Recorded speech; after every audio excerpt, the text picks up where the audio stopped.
Olá, para os pais, mães, terapeutas, pediatras e ortopedistas, esse é mais um artigo da semana na Ortopediatria Brasil. Eu sou o Dr. Luiz De Angeli e hoje eu escolhi um artigo que é um artigo um pouco mais básico, um pouco mais geral, e que serve para todas essas saudações que eu fiz, né? Realmente, pais, mães, pediatras, terapeutas e ortopedistas, mas claro, principalmente os profissionais de saúde, né, que estão acostumados com uma leitura um pouco mais técnica, podem se beneficiar de ter esse artigo no consultório para discutir com os familiares e também para adquirir conhecimento atualizado em relação a questões que são muito comuns no consultório do ortopedista pediátrico, do pediatra ou na vida dos próprios terapeutas, tá? Fisioterapeutas, terapeutas ocupacionais.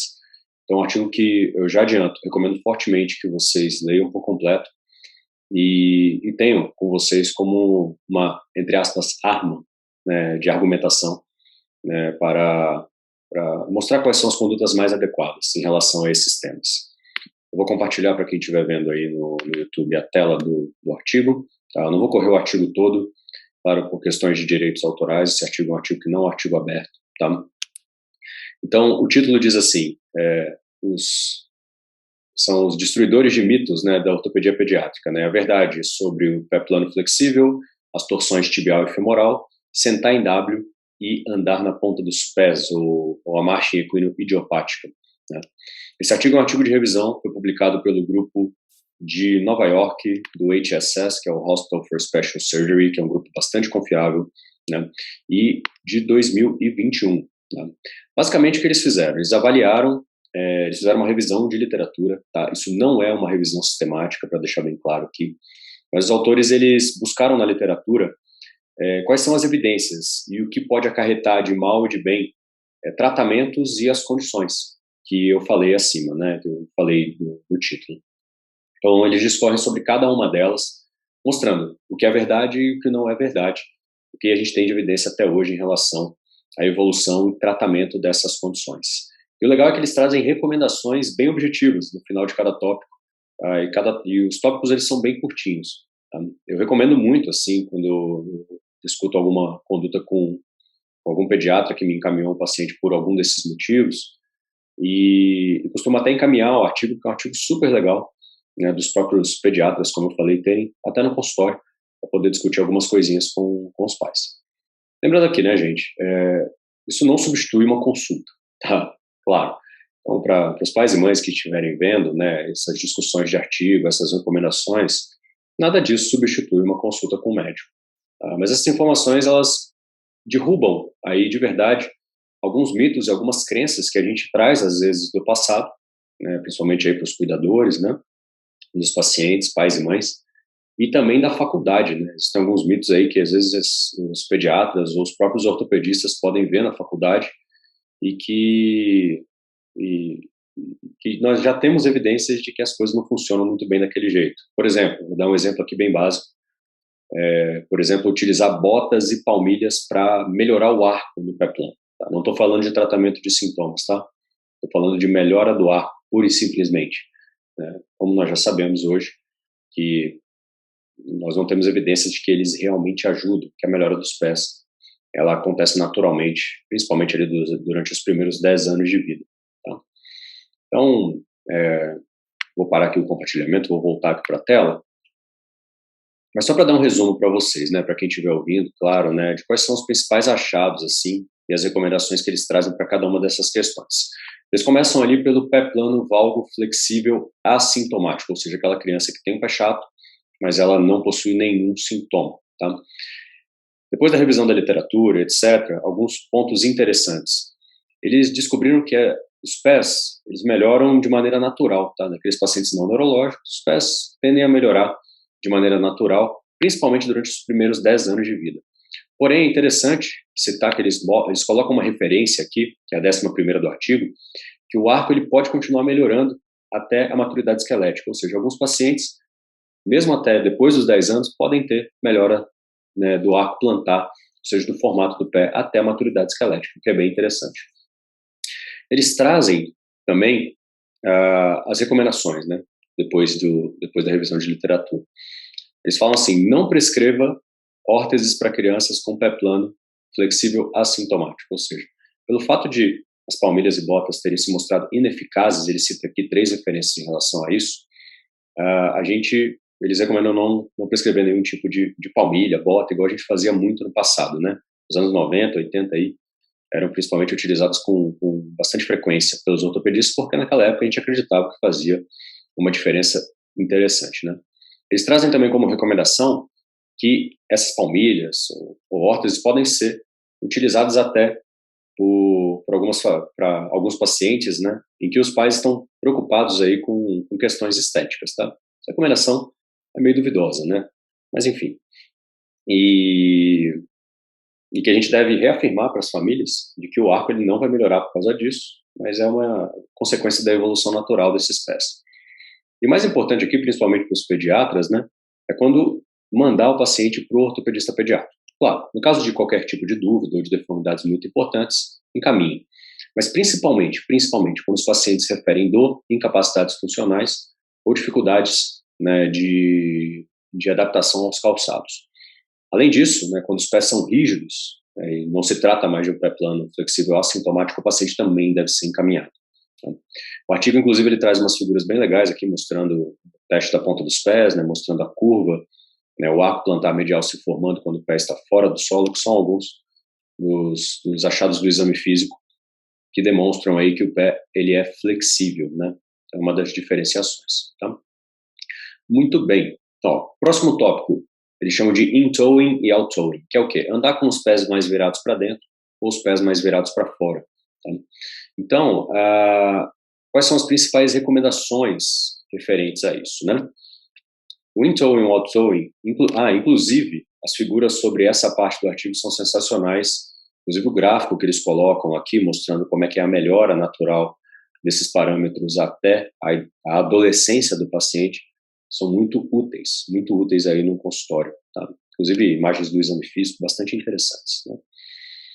Que eles recomendam, órteses, fisioterapia, sapatos para pacientes não neurológicos, reitero aqui, não são recomendadas para o tratamento das torções, tá? Aí eu falo, né, até para os terapeutas, você consegue treinar a criança para andar melhor, claro, em relação ao in-toeing e ao out-toeing, quando você recomenda uma fisioterapia e etc, né, ou algum tipo de órtese. Mas isso não corrige a torção em si, né? Então, a torção femoral, a torção tibial, a gente não tem evidências até o momento de que ela possa ser corrigida por terapias, por palmilhas, sapatos, órteses, slings, né, fitas rotacionais, enfim, né, o que existe disponível no mercado. Inclusive, alguns colegas têm opiniões de que isso pode atrapalhar o desenvolvimento do paciente. Então, nesse momento, a gente não tem recomendado, tá, a utilização desses dispositivos para as questões torsionais. Tá? O tempo de correção, que é a segunda recomendação que eles trazem, é até 10, 14 anos de vida, ou seja, até o final da adolescência existe potencial de correção das torções tibiais e femorais. Então, muitas vezes a gente recebe paciente no consultório que o pediatra ou alguém falou assim, não, fica tranquilo que até 2 anos melhora, ou até 4 anos melhora, 5 anos melhora. E muitas vezes os pais chegam ali logo depois do aniversário da criança e falam, doutor, fez 5 anos, falou que ia melhorar e não melhorou, né? Muitas vezes o que a gente faz é reafirmar para os pacientes que a tendência é que melhore até a adolescência, né? E aí, quando mandar para o ortopedista pediátrico? Quando isso vai ser um problema? Aqueles casos em que o paciente ele chegou na idade ali, principalmente após os 10 anos, ele continua apresentando o sinal, né, ou o sintoma, né, de andar com os pés para dentro ou para fora. E, principalmente quando ele apresenta sintomas referentes a isso, como dificuldade de realização de esportes, atividades, dores, aí sim ele deve ser referenciado. Lembre-se, como essas questões não melhoram com terapias conservadoras, a gente vai ter 2 tipos de paciente, basicamente aquele que melhorou ou aquele que não tem sintomas na adolescência e aquele paciente que tem sintomas que são relevantes a ponto de precisar de uma cirurgia, né? A cirurgia, sim, claro, tem potencial de correção. A gente utiliza hoje as osteotomias derrotativas, né, tanto do fêmur quanto da tíbia, quando bem indicadas. As indicações ainda não são muito precisas, mas isso, claro, é conversa para outro momento, tá? Mas são nesses casos em que geralmente a gente precisa atuar para melhora das torções, e sempre com cirurgia, já que as terapias conservadoras não funcionam, tá? Então, essas são as recomendações em relação às torções tibial e femoral internas ou externas para pacientes não neurológicos. Pacientes neurológicos é outra conversa, tá? E aí, na mesma toada, vem o sentar em W, né? O sentar em W, a causa já é mais bem definida. É o excesso de rotação interna do fêmur, ou sendo mais específico, o excesso de anteversão femoral, pelo colo do fêmur ser posicionado um pouco mais para frente nas crianças pequenas e isso ir melhorando ao longo do tempo.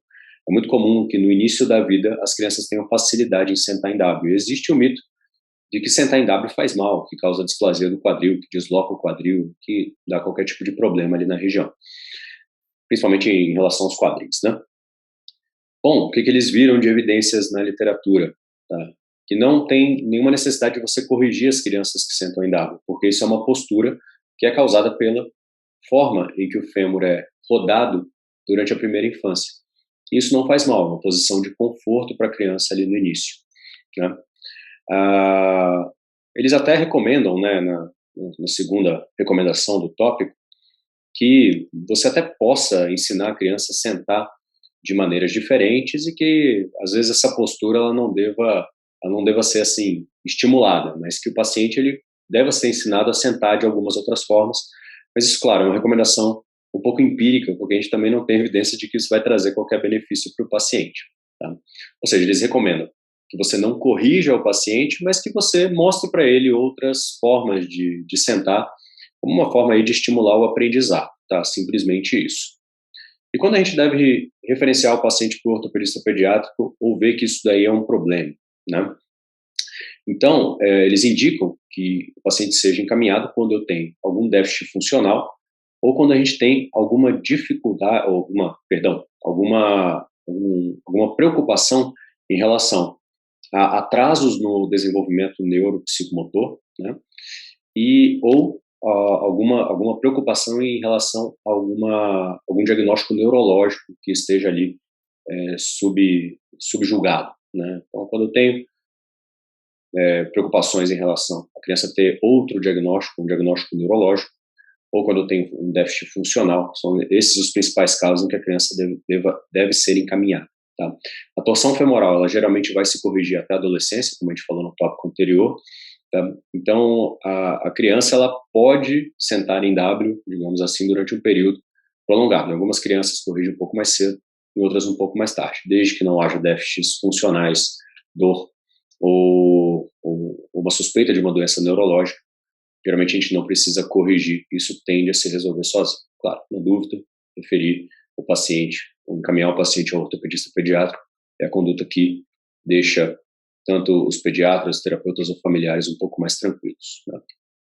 E agora indo para o último tópico, para a gente terminar, né, andar na ponta dos pés. Esse, como eu já falei, é um tópico que eu gosto bastante, tá? Eles falam aqui sobre, principalmente, os primeiros anos de vida do paciente, né, onde isso é bastante comum, né, então a prevalência de pacientes que andam na ponta dos pés, principalmente abaixo de 2 anos, é relativamente comum, tá? Então, eles orientam que quando o paciente ele anda na ponta dos pés, ele tem menos de 5 anos, isso não traz nenhum prejuízo funcional para o paciente, não há nenhum tipo de estigmatização do pé, como perda do arco de movimento, calosidades, etc., que o paciente ele pode ser observado, né? E que a gente deve tomar muito cuidado com pacientes que andam na ponta de um pé só, por exemplo, que isso não é uma marcha equinoidiopática, tá? Isso nunca é uma marcha equinoidiopática, o paciente que anda na ponta de um pé só.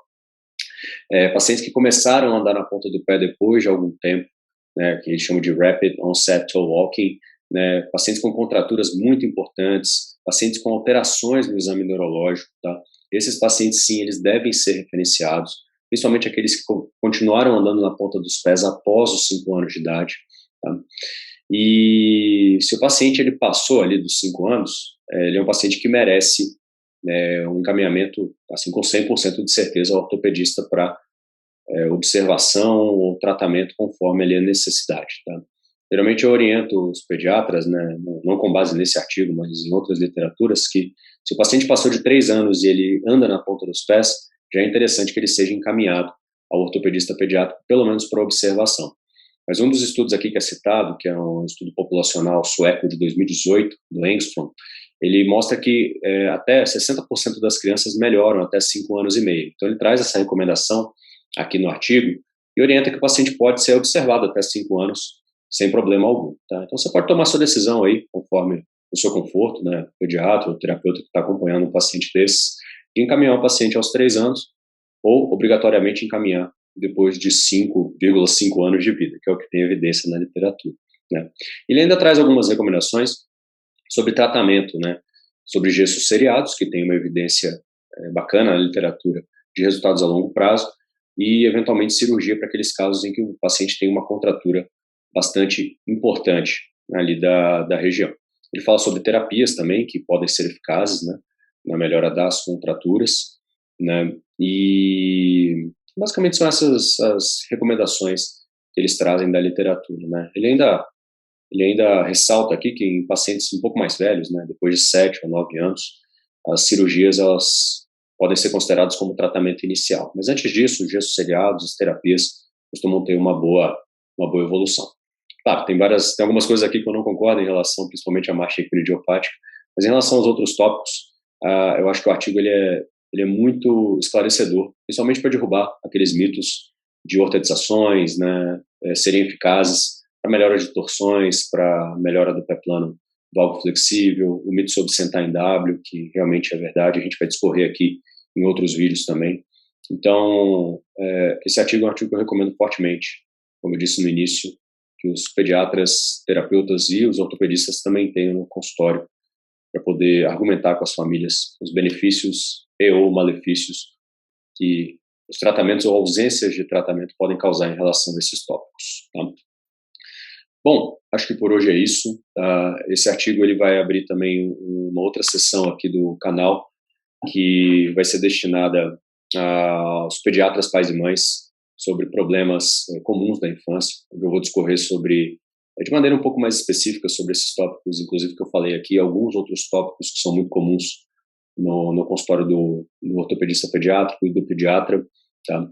Para que a informação, né, mais atualizada em relação a essas questões ela chegue nos colegas, né, para estudo, sempre referenciado, né, baseado em artigos científicos. E esse artigo eu cito bastante nesses outros tópicos, tá? Provavelmente a gente vai chamar essa nova sessão de PPPM, né, que é para pediatras, pais e mães. Então, provavelmente vocês vão ver no Spotify, no YouTube e nas outras mídias algumas discussões rápidas sobre esses temas, como lá no site você já consegue observar no formato de texto, tá bom? Bom, acho que por hoje é isso. Um abraço a todos, fiquem com Deus e até o nosso próximo conteúdo.